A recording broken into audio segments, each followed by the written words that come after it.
Oke, di sini saya akan mereview PGA GTX 550 Ti. Ini berjalan di 512 MB DDR5 dan PGA ini cukup kuat menurut saya karena di settingan grafik GTA 5 high seperti ini. Ini deretan high-nya 1 2 3 4 5 6 7 8 ya. 8. Ini pakai ya dengan resolusi HD. Oh, cukup bagus. Kita melihat FPS-nya bagus, 60 fps, maksimal 60 fps untuk game petualangan, minimal 25 fps, dan standar 30 fps sudah bagus. Kalau direkomendasikan sih 30 pun udah bagus ya, supaya PGA dan yang lainnya gak terlalu overheat, panas. 30 fps pun kalau game petualangan udah standar cukup bagus. Tapi kalau untuk main bola, PES, game FIFA itu wajib 60 fps. Kalau game petualangan 30 udah sangat-sangat cukup. Tapi ini 60 dengan high rata 8. Kita coba tes ledakan, biasanya ada kekurangan di ledakan. Biasanya drop 10%. Iya, 54.7, 10% drop. Jadi kalau ntar di luar ruangan biasanya ngedrop 15%. Cukup bagus. Oke. Sekali lagi untuk grafiknya. Ya, DirectX 11 720p. Inilah high. Jadi dengan high cukup ini mampu untuk memainkan PGA ini, cukup untuk memainkan GTA. Kita tes untuk ini untuk spesifikasinya bisa kita lihat GTX 550 Ti nya. Ini udah masuk GTX, jadi shadernya pun udah besar, lumayan besar. Ya, kita game berat lainnya seperti Resident Evil. Oke. Resident Evil 7 ini cukup lumayan berat karena grafiknya ngambilnya dari PS4 ya. Sedangkan Resident Evil 6, 5 itu ringan karena ngambil grafiknya seperti PS3. Sedang Resident Evil 4 ngambil grafik dari PS2. Jadi untuk memainkan Resident Evil 7 ini harus cukup memenuhi minimal RAM 8GB, karena udah mentok kalau 8GB itu. Ada stuttering misalkan 4GB kayak gitu, ada stuttering ya. Kita lihat ininya, grafiknya kita pakai grafik HD biasa, standar HD. Oke. Yes. Kok kayak gini? Frame rate-nya 60. Apa ini? Normal rendering. Teksturnya medium. Ini segini aja ya. Ini mungkin bisa dilihat. Ya. Medium. Oke, tekstur filtering. Kita coba tes game.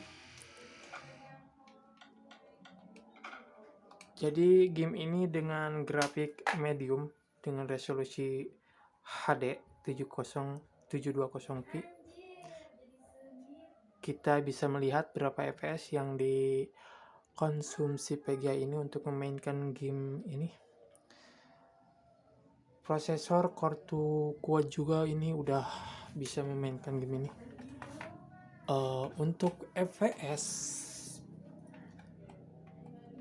lagi-lagi fps-nya cukup mantap, 60 fps dan ngedrop 50 fps ya.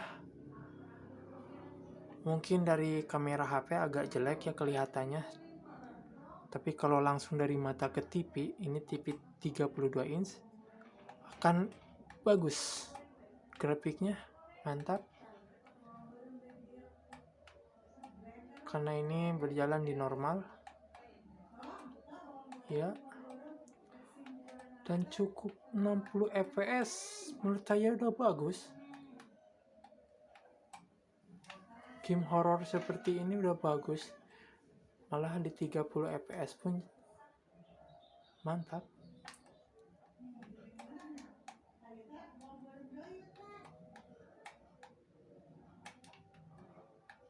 Ya segini aja mungkin udah. Jadi game ini 60 fps mampu di normal. Saya ngambilnya 60 ya. Kalau high mungkin 30 pun bisa ini. Oke. Dan yang terakhir yang harus terpenting, yang diwajibkan menurut saya, bahwa PGA semuanya, PGA seri GTX wajib menggunakan ini, Ripa Tuner Statistik Server, wajib. Karena PGA GTX ini frame rate limitnya kalau nggak ada di game pengaturannya ini langsung melonjak sampai ratusan. Sedangkan untuk game standarnya 30 sampai 60 untuk game petualangan. Kalau untuk game PES ya wajib 60 fps. Jadi cara satu-satunya settingannya install Ripa Tuner untuk mengunci 60 fps ya. Sudah diinstal, kita on kan frame rate-nya ini. Ya, ini yang ditunjuk, set 60 lalu enter. Ya. Jadi yang terpenting ininya.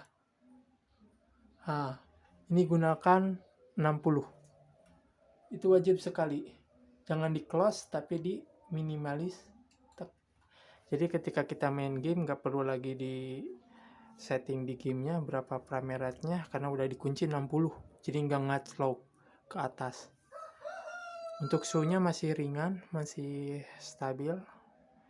PGA-nya juga masih bagus, cukup lumayan. Ini perlu power pin PSU-nya, power pin PGA dengan power pin seperti ini, yang full PSU-nya. Oke. TV-nya 32 inch. Oke, mungkin cukup segitu aja. Jadi untuk game-game seperti yang tadi saya udah mainkan mampu di 60 fps ya. Walaupun high di GTA V dan normal di Resident Evil 7. Oke, wassalamualaikum warahmatullahi wabarakatuh.